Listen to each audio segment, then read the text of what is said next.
보실 말씀은 요한계시록 3장 1절로 6절입니다. 사대교회 사자에게 편지하라. 하나님의 7영과 7별을 가지신 이가 이르시되 내가 네 행위를 아노니 네가 살았다 하는 이름은 가졌으나 죽은 자로다. 너는 이렇게 그 남은 바 죽게 된 것을 굳건하게 하라. 내 하나님 앞에 네 행위에 온전한 것을 찾지 못하였노니 그러므로 네가 어떻게 받았으면 어떻게 들었는지 생각하고 지켜 회개하라. 만일 일깨지 아니하면 내가 도둑같이 이르리니 어느 때에 네게 이르는지 네가 알지 못하리라. 그러나 사대에 그 옷을 드립히지 아니한 자 몇 명이 내게 있어 흰 옷을 입고 나와 함께 다니리니 그들은 합당한 자인 영고라. 이기는 자는 이와 같이 흰 옷을 입을 것이요 내가 그 이름을 생명책에서 결코 지우지 아니하고 그 이름을 내 아버지 앞과 그의 천사들 앞에서 시인하리라. 귀 있는 자는 성령이 교회들에게 하시는 말씀을 들을지어다. 아멘. 우리는 세상의 편지에 있는 특별히 말세에 있을 교회의 모습들을 요한 당시에 소아시아 지방에 있는 에베소 교회로부터 시작해서 라오디게아, 에스보드 사빌레 7교회의 내용을 통해서 오늘 사는 우리가 교회에 하나님께서 원하시는 주 예수께서 말씀하신 그 교훈을 따라서 회복하고 또 주님의 교훈을 따라서 살고자 하는 심정을 우리가 가지고 이 마지막 시대를 대비하고 이 현실을 살아가는 우리가 되기를 원합니다. 그 중에 오늘은 사대교회, 빌라델비아 교회, 끝으로 라오디게아 교회까지 세 교회를 한꺼번에 간략하게 살펴보자 합니다. 사대교회는 주님의 책망만 받은 교회입니다. 온전한 것이 없다 그랬습니다. 현재 터키 지역인데 아주 부유한 그런 상업 도시였다고 합니다. 사도 요한이 세웠다고 전해집니다. 이 교회는 뭐가 잘못되어서 이렇게 칭찬 한마디 말씀 없고 그래도 교회인데 이렇게 책망만 받았을까? 먼저는 이 교회는 물질적으로는 그저 잘 돼 있는지 모르지만 영적으로는 완전히 죽은 교회로 말씀하시고 있습니다. 모르죠. 처음부터 그랬는지 처음에는 잘 하다가 나중에 시험을 받았는지 내용상 무슨 시험을 받고 어떻게 됐고 하는 내용이 없어요. 그러니까 교회가 처음부터 사상이 잘못된 거예요. 이 사대교회는 남은 자취라고 하는 뜻을 가진 이 교회의 이름인데 이 교회는 완전히 사회 종교화되어 있습니다. 그러니까 형식만 있지 내용이 진리가 없고 성령의 감화도 없고 참 하나님을 사랑하는 그런 믿음의 사람들이 모인 단체가 아닙니다. 1절에 사대교회의 사자에게 편지하라. 하나님이 7영과 7별을 가지신 이 이렇게 나타나셨는데 각 교회마다 주님이 나타나 보이시는 모습을 기록을 다 달리합니다. 이 사대교회는 하나님의 7영, 7은 완전이고 영은 그러니까 완전한 성령을 말합니다. 그래서 7영은 뭐 7천사들이라고 표현하는 사람도 있는데 그건 아니고요. 성령과 그리고 이제 7별 그러니까 교회의 사자를 붙들고 역사하시는 주님이 나타나셨다. 그러니까 성령과 또 교회의 주인 되신 예수께서 주의 사자를 붙들고 역사하시는 그런 모습으로 나타나신 것입니다. 본문 1, 2절에 네가 살았다 하는 이름은 가졌으나 죽은 자로다. 내 행위에 온전한 것을 찾지 못하였노니 그랬습니다. 살았다 하는 이름은 가졌으나 그 말은 이제 뭐 교회라고 이 사회에서 종교 사회에서 인정을 해주는 소리는 들으나 그 말이에요. 이름은 있지만은 이름은 알려져 있는 사대교회다 이 말이에요. 그러나 그 속은 죽은 영으로서 주님이 받으실 만한 내용이 없었다고 말이에요. 죽은 교회다 그 말은 영적으로 죽었다고 말이에요. 성령이 없는 교회다 그 말이에요. 우리가 이 세상에서 인기에 있고 그리고 큰 교회 그리고 물리적이고 문화적인 이런 입장에서 이제 칭찬을 받고 주목을 끄는 이런 교회가 다 주님의 손에서 정말 칭찬받을 만한 내용으로 가득 찬가 꼭 그렇지는 않다고 말해요. 이 사대교회가 그런 형편입니다. 주님께서 교회를 평가하실 때에 우리가 땅에서 이해하는 대로 하늘까지 상이 닿을 것을 우리가 생각하는 것은 그것은 잘못 알고 있는 것입니다. 마태복음 23장 27절에 보면 유대인들을 향해서 화 이슬진저 외식하는 서기관들과 바리새인들이여 회칠한 무덤 같으니 겉으로 아름답게 보이나 그 안에는 죽은 사람의 뼈와 모든 더러운 것이 가득하도다. 이 말은 우리나라에서 있는 그런 문화가 아닌데, 유대인들이 이제 좀 가난한 척에 사는 사람들, 길가나, 이제 언덕 이런데, 돌 사이에 그렇게 시체를 넣고, 그리고 그 위에 큰 돌을 이제 덮었어. 대충 이렇게 덮여서, 그렇게 무덤을, 사용을 하기도 했습니다. 문제는, 이제 이 6월절 기내 되면 순례자들이 오가는 길가에 시체가 있으면 구약의 율법에 시체에 다이거나 하면 일주일 동안 부정하다 했습니다. 이래서 철저히 율법주의로 이제 살기 때문에 그 보통 6월절기 전에 회치를 좀 하고 그렇게 했다고 하거든요.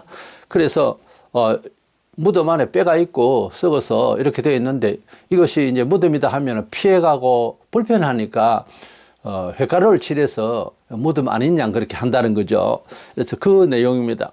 우리가 하나님의 백성이라고 하는 입장을 사회에서 보여주려고 할 때 진심으로 주님을 사랑하고 진심을 가지고서 대하고 진심으로 일을 하고 해야 되는데 교인이라는 명분 때문에 교회 안에서도 직분 때문에 이게 지금 회칠한 무덤하고 같은 이야기예요.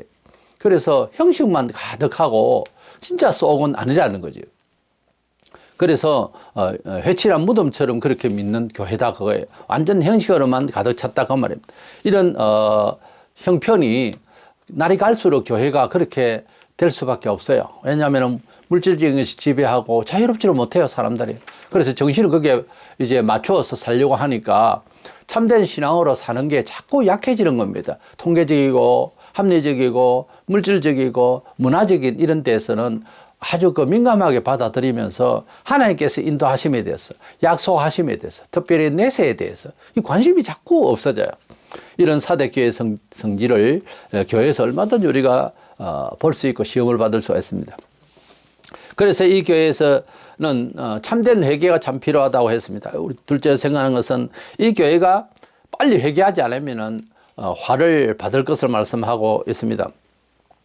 회개라고 하는 것은 단순한 반성이 아니고 하나님의 교회는 하나님의 뜻대로 돌이키는 것을 말합니다. 사대교회는 어디서부터 뭐가 잘못되어 있는지 우리는 자세하게 나타나 보인 것이 없기 때문에 알 수가 없어요.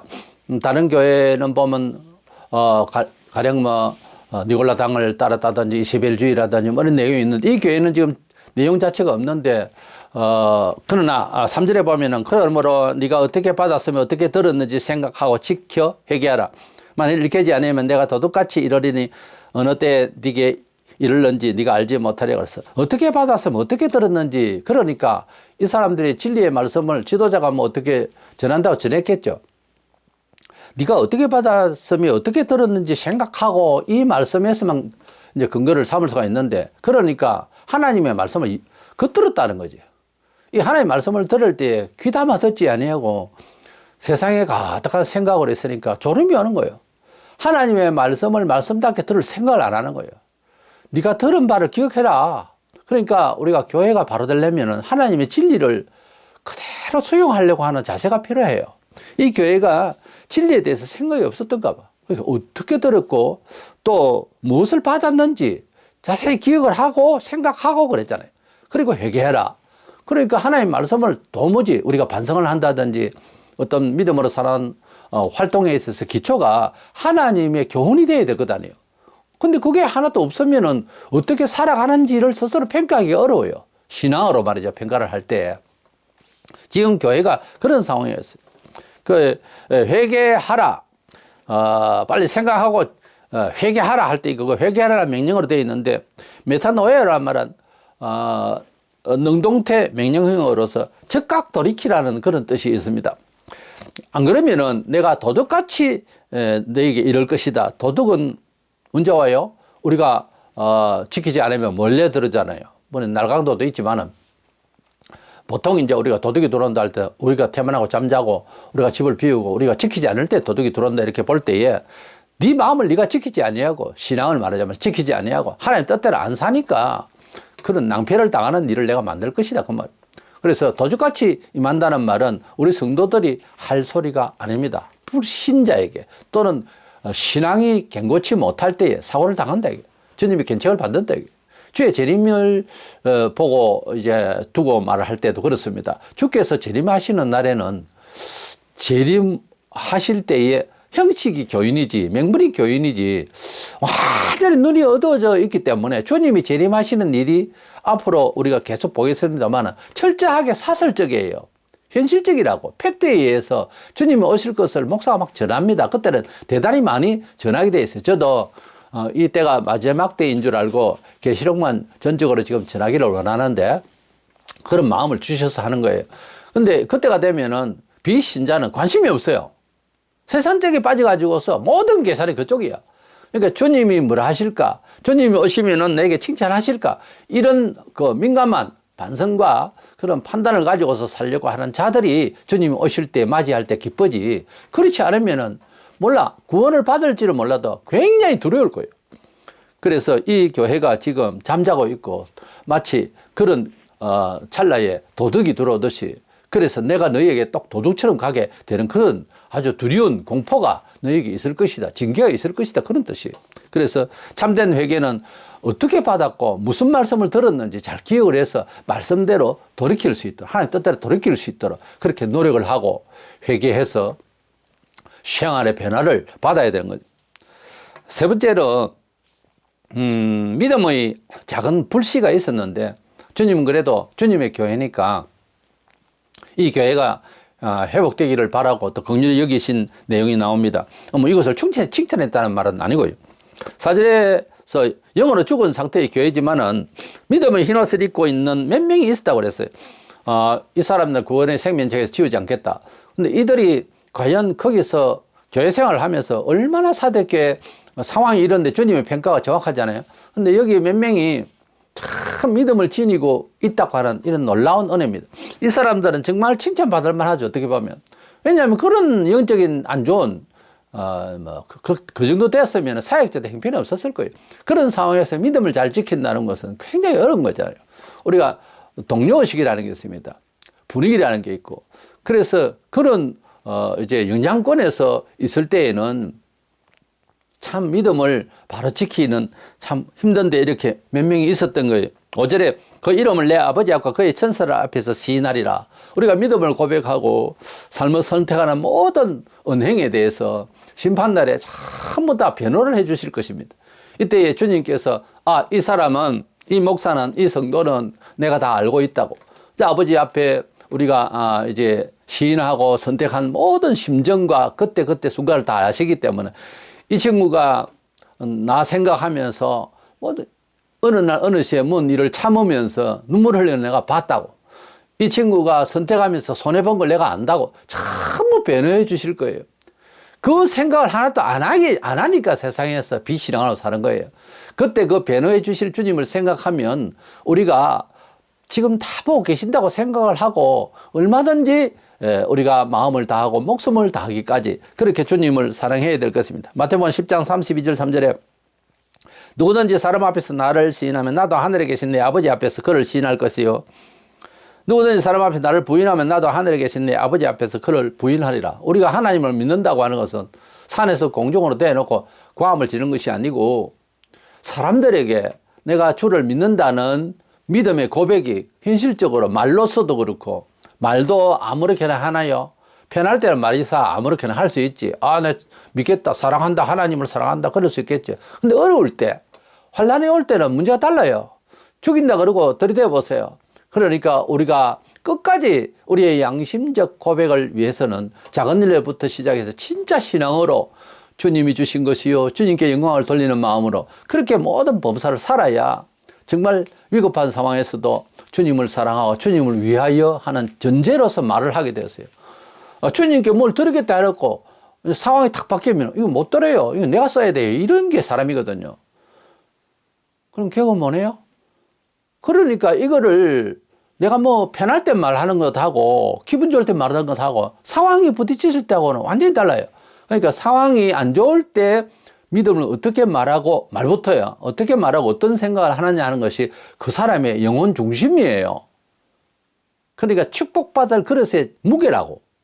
그러니까 하나님 앞에서 목숨을 걸고 죽어도 우상숭배 안 하겠다. 죽어도 주일 성수하겠다. 죽어도 11절은 되겠다. 난 죽어도 이 타락한 이런 직업에서 나는 손을 떼겠다. 이렇게 되어야지. 양다리 걸치고 어떤 데는 이렇게 말하고 어떤 데는 저렇게 막 이러면은 하나님이 좋아하지 않습니다. 오히려 하나님이 화를 내세요. 우리 사람 관계도 그렇잖아요. 좀 더 일념으로 말을 해야 되는 거거든요. 사대교회에도 말씀하세요. 6절에 귀 있는 자는 성령이 교회들과 하시는 말씀을 들을지어다. 이 교회도 마찬가지로 성령이 교회들과 하시는 말씀을 들을지어다. 성령께서는 다른 종교하고 특이한데 모든 성도들을 중생케 하시고 그래야 성도가 됩니다. 그리고 우리 신앙생활이 목사를 중심으로 해서 무슨 뭐 조직적으로 그리고 종교 문화적으로 교회 형식을 따라서 뭐 산다. 이것만이 아니고 성령께서 개인 하나하나가 다 성령의 감화를 받으면 성령은 어디로 이끄냐 하면은 전부 다 통일되게 어느 쪽으로 가라 하면 진리 쪽으로 가게 되어 있어요. 성령께서 원하시는 것은 교회가 진리를 원하고 너가 다 진리를 원하고 진리가 원하는 것 지금 현재 당장 우리에게 원하는 것은 복음 선교예요. 사실은. 사람을 구원시키는 일이 교회의 큰 직무 중에 중심이에요.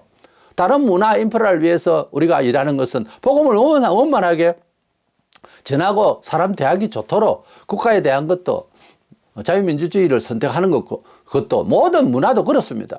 그래서 그렇게 해도 원래는 핍박이 생기지만 그래도 문화적인 인프라를 좀 더 자유와 인권과 사랑과 좀 도덕과 정의와 공의를 우리가 앞세우려고 하는 이유는 그런 주의로 그런 사회를 만들자 하는데 목적이 있는 것은 아니고 우리가 복음을 원만하게 전하기 위한 배경을 위해서 그렇게 한 것이고 그런 것이 또 옳다는 것을 사회에 보여주려고 하는 그런 문화적인 재료로서 그런 환경적인 그런 선교를 하는 것이지 그것 자체가 목적은 아니거든요. 어쨌든 이 사대교회도 이제 역시 성령이 하시는 말씀을 따라 들으라. 그러니까 목사가 결국은 구체적으로서는 목사가 성령의 감동을 받고 성령의 감동을 받으면 딱 진리대로 말하게 돼 있어요. 그러니까 성령의 감화를 받은 사람일수록 진리대로만 말을 하게 돼 있다는 거죠. 성경이 그렇게 말씀하고 있어. 성령이 오시면 진리 가운데로 인도한다 했거든요. 그러니까 진리를 들으라는 거예요. 사회 통계를 듣지 말고 진리를 들으라. 그러면 산다는 거예요. 이래서 이 교회는 정말 형식만 남았던 교회로서 큰 화를 지금 당할 그런 상황입니다. 나중에 역사적으로 폐허가 됐죠. 그래서 사대교회의 이것은 오늘날 형식과 외모지상주의에서 우리가 교훈받아야 할 아주 큰 문제를 안고 있는 그런 내용인데 우리가 그렇게 담지 않도록 항상 유의해야 되겠습니다. 두 번째 교회는 이제 빌라델피아 교회를 보고자 합니다. 보실 말씀은 7절에서 13절입니다.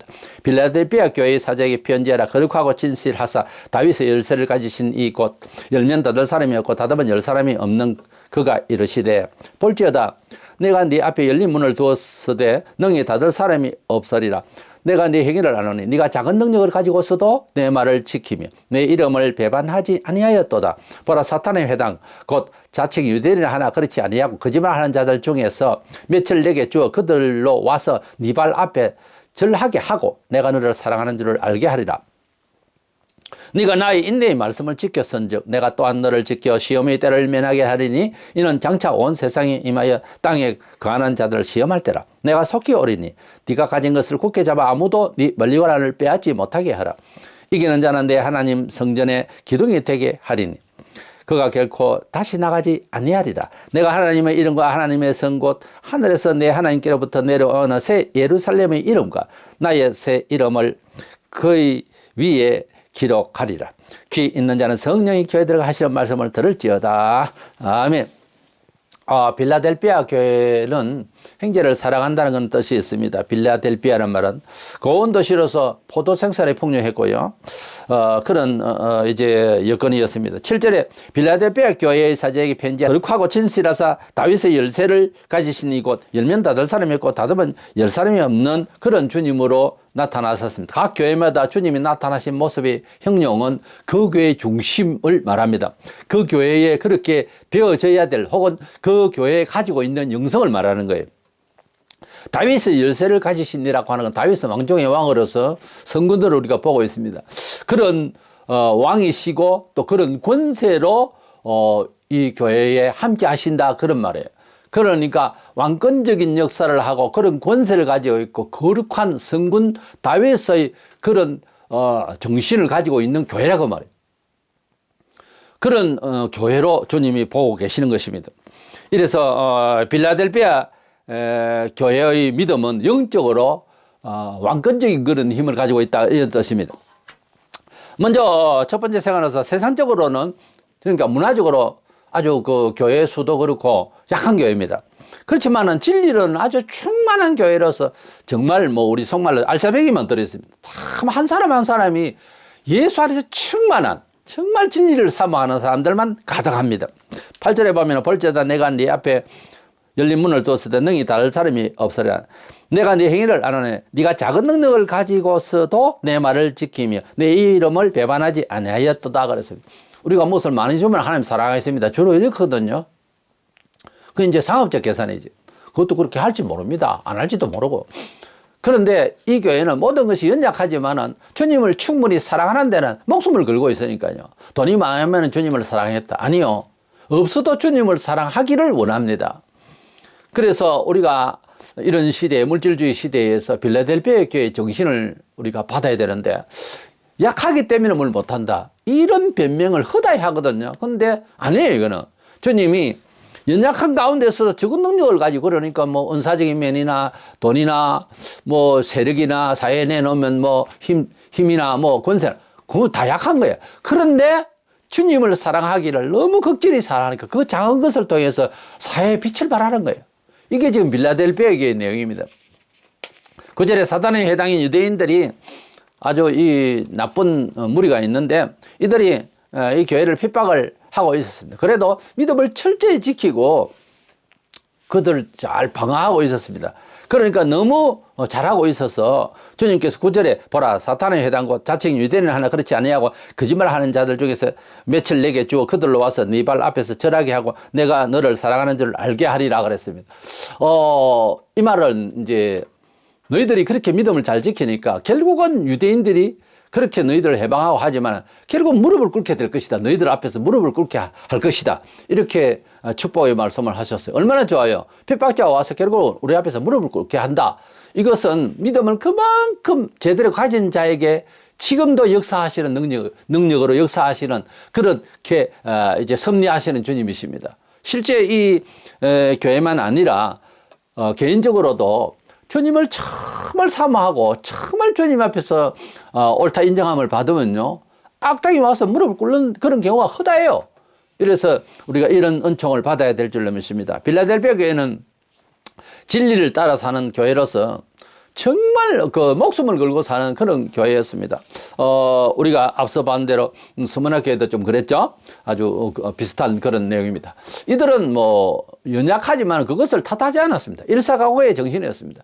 구약에 제가 믿음의 뭐 조상 아브라함도 있지만 모세도 있고 하지만 나는 여러 사람 중에서 우리가 잘 아는 다니엘의 세 친구의 믿음을 나는 너무 감동받았습니다.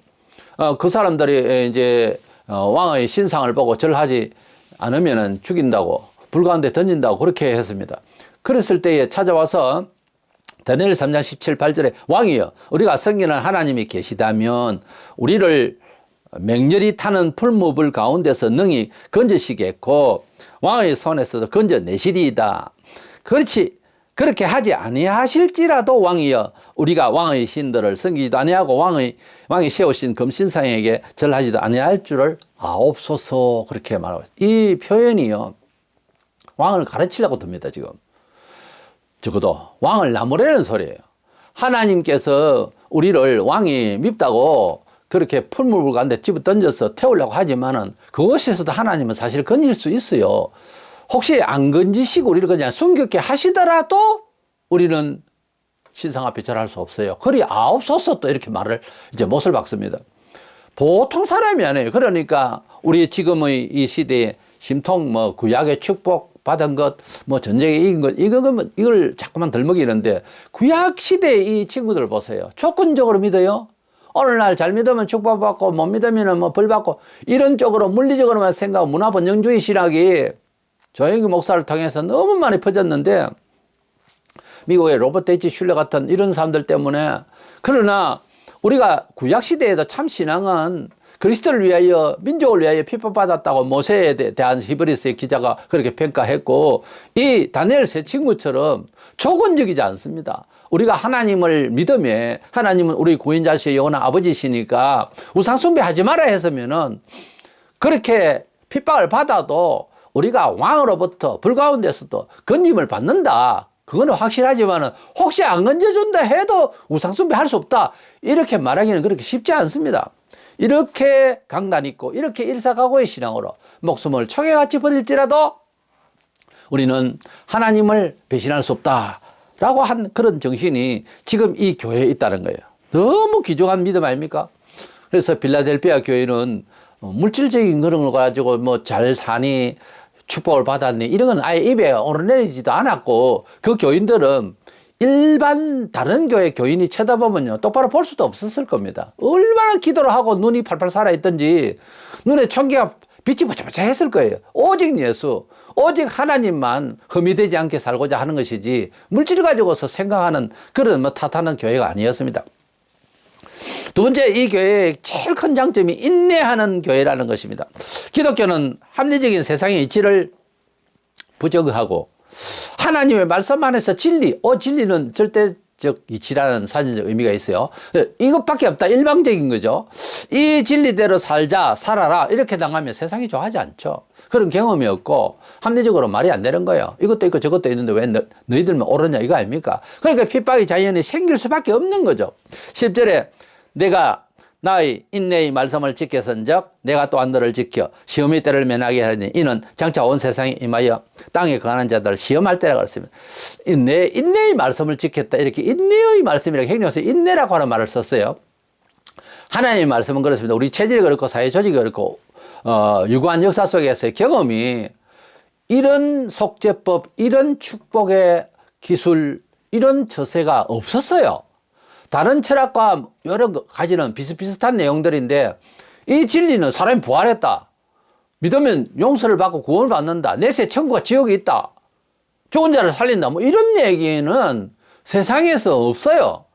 그러니까 그렇게 하시고 역사하신 하나님이 하신 교훈을 좀 두껍긴 하죠. 신구약 성경을 쭉 읽으면 이런 내용이 세상에 없다니까요. 비슷한 도덕적인 이야기는 좀 있어도 너무나 다른 예. 그러니까 핍박을 받을 수밖에 없고 핍박 가운데서 우리가 이 말씀대로 살아보려고 이렇게 처세를 하려면 인내가 필요해요. 거기가 보면 인생 살면서 다 그렇죠. 후회하는 게 뭐 그때 좀 참을 걸, 어떨 걸, 늘 걸 그래요. 왜냐하면 세상살이도 다 사실은 인내를 못 해가지고 못 참아가지고서 사고를 쳐요. 그러니까 참는 데에 한계가 있죠, 사람이. 하도 안 되니까 죄를 버리고자 해서 심판 가다가 목사가 겨울에 얼음을 깨고 그 안에 들어가서 죄가 떠날 때까지 기다렸다 하지 않습니까? 목만 내놓고 얼음 속에 들어가서 물 속에 들어가서 이 죄와 싸운다는 거는 피 흘리기까지 싸운다는 말이 있어요. 이게요 거머리처럼 붙어가지고 이게 사탄이 하나님을 사랑하려고 하는 자일수록 그렇게 믿으려고 하는 시간일수록 더해요. 그러니까 굉장히 어렵습니다. 그래도 죽어도 주님, 살아도 주님 이렇게 나가면 주님이 함께 해 주실 줄로 믿는 거예요. 그래서 인내의 말씀을 지켜줬으니까 내가 너를 시험의 때에 면하게 하리라 그래서 이 면하게 한다는 말이 완전히 오역입니다. 원문에 보면은 테레오라고 되어 있습니다. 테레오를 NASB나 영문 번역에 보면은 I also 나도 역시 will keep you 너를 지켜주겠다. 지킨다고 되어 있어요. 그러니까 환난 가운데 너를 지키는 것이 순교 갈 때까지도 지켜준다는 말이에요. 순교를 아무나 못해요. 자살하는 사람도 약을 먹어 죽든지 떨어져 죽든지 그것이 더 겁나면 못 죽죠. 그것을 넘어서 버려요. 그 사람은. 순교를 할 때도 불로 태워 죽일 때도 뜨겁겠다 싶으면 순교 못 하잖아요. 그 뜨거움을 넘어선 정신이 들어와 버려야 돼요. 그렇게 돼야 된다. 그러니까 순교자들과 함께 하실 때는요, 그 사람이 내가 칼에 잘림을 받고 찔림을 받아 죽는다라고 하는 두려움을 넘어선 힘이 온다고. 그래서 선교를 할 수 있다 이거죠. 그렇게 안 되는 사람은 선교 못 해요. 안 되는 길로 가게 하신다니까. 너무 걱정들 마시라고. 선교는 의지로 할 수 있는 게 아니에요. 베드로 보세요. 죽는 데까지 가시면 안 되잖아요. 성령의 능력을 입혀주고 마음속에 불같은 힘을 주니까 이제 죽을 수 있는 거예요. 이 교회는 데레오, 네가 나를 지켜줬으니까 내가 너를 지켜주겠다는 것이지 면하게 한다. 이 휴거로 전달이 일상의 믿음도 기복신앙이에요. 그러니까 뭐 잘되고 편하고 이런 쪽으로 가는 사람은 이 순교에 대해서 관심이 없어요. 그런데 이 교회는 죽도록 주님의 말씀을 배신하지 않고 지켰기 때문에 주님이 그들과 함께 하셔서 너희가 환난을 당할 때 내가 너희를 지켜주겠다는 거예요. 면하게 한다는 말은 이거 빨리 고쳐 읽어야 됩니다. 이것은 절대 오역이에요. 원문도 그렇고 영문에는 이 면하게 한다는 말이 없어요. 그래서 너를 지켜준다. keep you. 너를 지킨다는 거야. 어느 때? 환난 때예요. 이래서 우리는 우리를 면하게 하시는 게 우리를 지켜주시는 하나님을 믿음으로써 환난을 이제 도전을 할 수 있는 이런 믿음을 가지기를 원하는 것입니다. 고린도서 12장 12절에 사도의 표가 된 것은 내가 너희 가운데 모든 참음과 표적과 기사와 능력을 행한 것이라. 사도의 표. 자, 참된 목사 이렇게 칩시다. 이제 이역을 하자면 이 사람이 능력을 행해야 되고 환상을 봐야 되는 것이 진짜 목사냐? 아니요. 모든 참음과 하는 것이 이 인내가 제일 먼저 나오잖아요. 그래서 성숙한 신앙자일수록 잘 인내한다는 거예요. 대밭에 욕이나 하고 함부로 하는 것이 아니라 인내한다는 거예요. 인내의 힘이 얼마나 강도가 높으냐는 것은 그의 인격을 가늠하는 척도예요, 사실은. 그래서 하나님의 진리대로 살고자 해서 육신에 원하는 것을 인내하고 똑바로 이야기하고 끝까지 가고 참고 이것이요 사도의 표라고 했어요. 이래서 이 빌라델피아 교회는 한 교인이 다 사도와 같은 믿음을 가졌다. 그 말이죠. 그 인내의 말씀을 지킨 이 빌라델피아 교회는 너무너무 우리가 본받아야 할 내용입니다.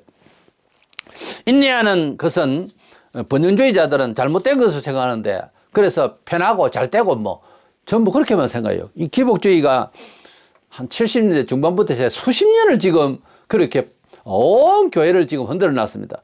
믿음의 본질에서 벗어났죠. 우리는 서머나 교회와 빌라델피아 교회처럼 우리가 세상에서 세력이 있고 돈이 있으면 좀 핍박은 좀 어떻게 덜 할 수가 있을 겁니다. 왜냐하면 핍박할 만하면 돈 주면 되니까요. 영향을 끼치면 되니까. 그렇게 선교하려고 하는 그런 버릇이 있어요. 지금 오늘날 이 시대가. 근데 그건 안 해. 서머나 교회와 빌라델피아가 약하니까 세상적으로 아무래도 약하니까 계속 핍박은 계속 된다고요.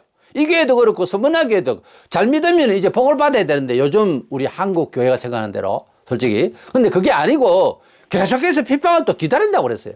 그러나 이 교회는 아예 목숨 걸고 믿으니까 그런 생각은 없었던 거죠. 13절에 귀에 있는 자는 성령이 교회들 하신 말씀을 들을지어다. 역시 이 교회에도 똑같은 말씀으로 이렇게 귀에 있는 자는 영적 귀로서 성령의 말씀을 계속해서 축적해야 된다는 거예요. 빌라델피아 교회는 서머나 교회처럼 역시 문화적으로 약하고 그런 교회지만 진리 안에서 매우 강했던 풍족했던 것을 주님이 참 아낌없이 축복하고 칭찬하셨습니다. 자, 우리가 어떤 교인이 되어야 될까요? 부요해야 됩니까? 답이 나오잖아요.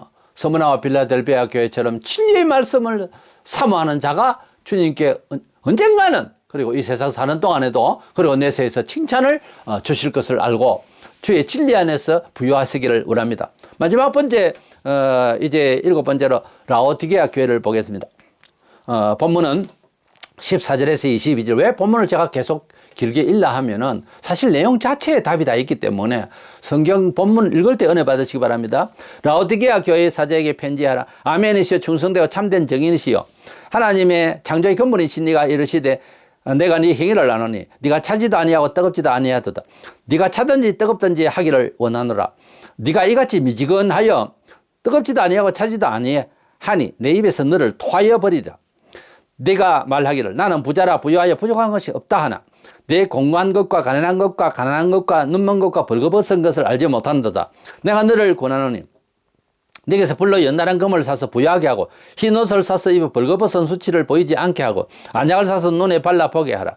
무릇 내가 사랑하는 자를 책망하여 징계하노니 그러므로 네가 열심을 내라 회개하라. 볼지어다 내가 문 밖에 서서 두드리노니 누구든지 내 음성을 듣고 문을 열면 내가 거기로 들어가 그와 더불어 먹고 그는 나와 더불어 먹으리라. 이기는 그에게는 내가 내 보좌에 함께 앉게 하여 주기를 내가 이 아버지 보좌에 함께 앉은 것과 같이 하리라. 귀 있는 자는 성령이 교회들에게 하시는 말씀을 들을지어다. 아멘. 제일 끝에 나온 라오디게아 교회를 말세교회다 이런 말을 하기도 하는데 그렇게 해석할 수가 없어요. 왜냐하면 에베소 교회부터 시작해서 앞서 모든 6교회 형식이 이 교회들의 내용이 역사에 있었고 지금도 다 편재해 있기 때문에 유독 라오디게아 교회만 말세교회다, 에베소 교회는 초대교회다 그렇게 해석하는 사람도 있는데 그거는 잘못 알고 있는 겁니다. 14절에 라오디게아 교회 사자에 편지하라. 아멘이시여 충성되고 참된 증인이시여 하나님이 창조의 근본이신 이가 이르시되 그랬습니다. 아멘이시여 충성된 참된 증인으로 나타나셨습니다. 이 교회가 그렇지 않다는 거죠. 아멘이 아니라는 게 진실하지 못하는 거예요. 뭔가 분명해야 되는데 분명치를 못하다 이 말이에요. 그래서 주님이 아멘이시여 참된 증인이시고 창조의 근본이시니 그래서 그런 모습으로 나타났다는 거예요. 이 교회가 믿음이 불분명한다는 겁니다. 먼저는 이 교회는 라오디게아는 사상이 불투명한 교회예요. 기독교 신앙은 천국 아니면 지옥 흑백 논리입니다. 싫어하죠 세상은. 이런 사람은 또 인격적이지 못하다 그래요. 극단적이다 뭐 이런 소리를 하죠. 편협적이다, 일방적이다, 오만 소리라 꾸지람을 받을 수 있습니다. 그러나 천국도 지옥도 아닌 무엇이 없습니다. 뭐 가톨릭에서 말하는 연옥이라든지 이런 것이 없듯이 내세에 세상에도요 진리하면 비진리예요. 사실은 이 세상에 70억이 넘는 사람이 살고 있지만은요 하나님의 백성과 하나님의 백성 아닌 사람 딱 두 사람이에요. 두 가지 뿌이라니까 알고 보면 그게 뭐 여러 가지 좀 좋다 나쁘다 다 거기서 거기에요. 도토리 기적입니다. 똑같습니다. 예수 안 믿으면 똑같아요. 한 구더기에 간다고 지옥 구더기에. 본문 15절 6절에 내가 네 행위를 아느니 네가 차지도 아니하고 뜨겁지도 아니하도다. 네가 차든지 뜨겁든지 하기를 원하노라. 내가 이같이 미지근하여 뜨겁지도 아니하고 차지도 아니하니 내 입에서 너를 토하여 버리리라. 이 교회가 뜨겁지도 아니하고 차고 뭐 그렇다고 해서 차가워라 그런 뜻이 아니라 신앙은 원래 뜨거운 겁니다. 하나님의 사랑은 뜨거운 것이고 또 원래 사랑하면 마음에 이제 뜨거움이 있잖아요. 그래서 이 교회가 뜨거운 것도 아니고 찬 것도 아니고 물에 물 탄 듯이 아무런 변화가 없다는 거예요. 아무리 설교를 하고 교회 뭐 활동이 있고 해도 이 교회는 변화가 없다는 거예요. 물에 물 탄 듯이 아무 변화가 없는 거예요. 그래서 주님이 이 교회를 토해내고 싶다는 거예요.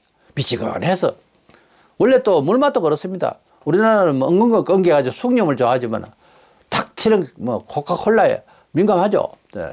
또 시원하던 이래야 되는데 뭐 답답한 세상에 좀 뭐 시원한 물 마시듯이 말씀 메시지도 그렇고 교인도 그렇고 좀 시원한 맛이 있어야지. 뭐 이럴 때는 이렇게 하고 말고 저거는 절대 말하고 뭐냐 이거지요. 그래서 회색 분자라고 정치적으로 그런 사람들 참 무서운 사람이에요. 어떤 때는 이리 가고 어떤 때는 저리 가고 이 갈피를 못 잡는 거예요. 뭔 일을 해도 분명해야 됩니다. 사람이 사상이 분명해야지. 특별히 복음의 사상을 가진 사람이 이게 복음인지 사회주의인지 종교인지 이렇게 되면 주님이 마다하십니다. 교회 다녀도 아무 간섭을 못 받아요. 우리가 예수를 믿으면 하나님 직접적인 간섭을 간증할 수 있어야 됩니다. 간섭을 받으려면 하나님께로 눈을 확실하게 붙여 있어야 됩니다. 그럼 뭐 쪼중하면 안 돼요. 세상과 하나님을 같이 섬길 수가 없어요. 두 번째, 이 교회는 굉장히 풍요했습니다. 근데 문화 풍요에 완전 빠져 있었던 거. 다른 교회는 그런 말이 없는데, 우리는 부자다, 부족함이 없다, 스스로 자랑하는. 그래서 우리 교회는 축복받았고요, 돈 많고요, 이런 식이지. 이 교회가 지금 얼마나 교만해져 있었으면은 그것도 주셔도 가져도 하나님 거예요. 그런데 17절에 네가 말하기를 나는 부자라 부유하여 부족한 것이 없다 하니 하나 네 공고한 것과 가난한 것과 눈먼 것과 벌거벗은 것을 알지 못하는다. 이 영적인 말씀이죠. 네가 돈은 있고 그래 좋은 안경 끼고 밝다 그러고 하지만 마음의 눈은 어둡고 너는 속에 병이 들었고 너는 가난하고 영혼은 완전히 말라있다. 이런 뜻입니다. 앞서 스무나 빌라델피아 교회는 이 두 교회는 문화적으로 아주 매우 빈약하지만은 그것을 탓하고 그것을 억울하다는 말도 한 적이 없어요. 얘들은 많으니까 많다고 자랑하지만 또 없으면 없다고 또 주눅 들고 슬퍼하잖아요, 보통. 그렇잖아요. 근데 그 교회는 그렇지 않았거든. 근데 이 교회는 많다가 보니까 아주 풍요를 자랑하는 거예요, 이제. 자랑까지 하는 거예요. 그게 그 자기 겁니까? 이렇게 자랑하는 사람이 남을 위할 것 같이 안 그래요. 돈이 많으면 남을 많이 줄 것 같이 안 그렇다니까? 돈의 신이 딱 들어가면은 사람이 잠겨서, 돈이라고 하는 것이 잘 쓰이면은, 선으로 쓰이면은, 하나님의 뜻으로 쓰이면은 이것이 생명을 이제 발휘하지만은 대부분 세상에 돈이라는 것에 매이면 사람 자체가 거기에 매여버려요. 돈의 본래 기질이요. 사람을 죽이려고 하는데 끌고 간다고. 그러니까 내가 활동 영역에서 하나님 앞에 살 만큼 가져야 돼요. 많이 가지면 많이 일을 하면 되고요. 예. 그래서 졸부라고 갑자기 돈을 많이 가지게 되면 사람 망한다니까? 절대로. 열이면 열, 백이면 백. 다 망해요. 왜냐하면 사람 의지를 넘을 수 있는 돈의 신이 말하자면 사람을 잡는다고. 18절에 내가 너를 권하노니 내게서 불로 연단한 금을 사서 부유하게 하고 흰옷을 사서 입어 벌거벗은 수치를 보이지 않게 하고 안약을 사서 눈에 발라보게 해라. 이것은 하나님의 말씀 안에서 믿음의 흰옷을 입고 그래서 회개받고 은혜를 받고 마음의 옷을 흰옷을 입고 그 다음에 안약을 사서 눈에 보게 하라. 이렇게 말하고 있는데 라오디게아 지역에는 이제 안약이 나오는 그런 지역이래요. 그래서 잘 아니까 그 뜻을 말하는 거예요. 이것은 성령을 비유합니다. 성령께서 우리 마음의 눈을 밝혀주시고 사도 바울이 눈이 감겨 있을 때 안수받을 때 눈에 비늘 같이 벗겨졌습니다. 우리가 마음의 비늘이 벗겨지고 우리가 세상적으로 바라보는 그런 안경을 벗고 파랗든 노랗든 빨갛든 다 벗고 그냥 맑은 눈으로 볼 수 있는 하나님 진리로 바로 볼 수 있는 우리 뭐 여름에 선글라스를 끄고 햇빛 차단을 위해서 그렇게 합니다만 그런 뜻입니다. 우리의 마음의 눈에 덮여져 있는 세속적인 돈, 권세, 명예, 자랑 이 색을 버리라는 거예요. 일단 내려놓고 예배를 하고 일단 내려놓고 하나님 뜻을 생각하고 일단 내려놓고 벗고 기도하는 겁니다. 심지어 우리가 개인적으로 기도할 때도 안경을 벗고 기도하기를 원할 때가 있어요. 마음에. 왜 그런지 모르지만 그런 뜻이 우리를 충동하게 합니다. 그래서 다 벗고 내려놓고 그렇게 기도하는 거죠. 우리가 주님의 그 영적인 살핌은 이렇게 아주 세밀합니다. 너희가 옷을 입어도 너희가 먹어도 너희가 배부르다 해도 너희가 본다고 해도 다 헛거다. 잘못하고 있다는 거예요.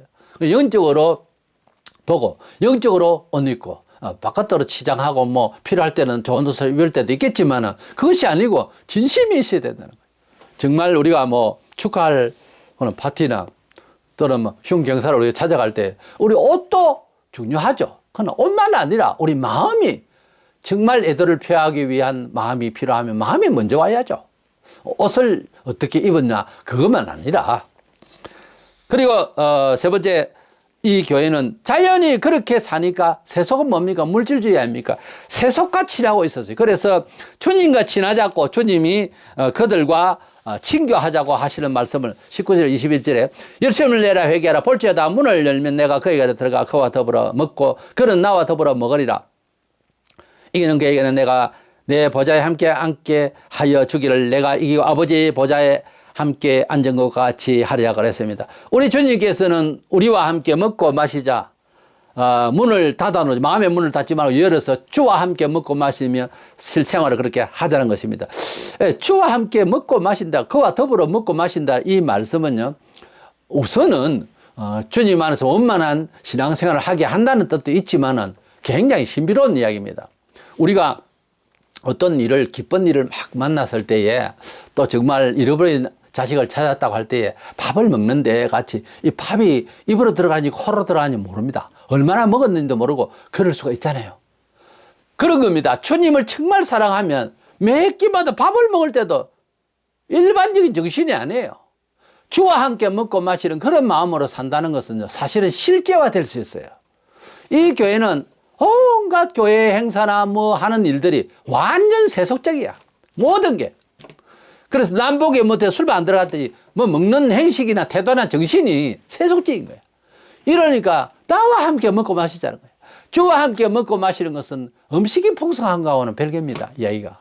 사실 주님이 뭐 한두 가지만 해도 된다고 마르다 보고 이야기했듯이 그렇게 많은 것을 드시고자 하는 분은 아니거든요. 근데 주와 함께 먹고 마시는 이 영적인 교감이 되면요, 정말 음식이 그렇게 많이 있어야 배부르겠고 그런 쪽으로 안 가요, 사람이 또. 예. 그래서 뭐 맛있는 것도 먹어야 되고 그래야 되겠죠. 음식 먹는 시간이 제일 즐겁잖아요, 사실은.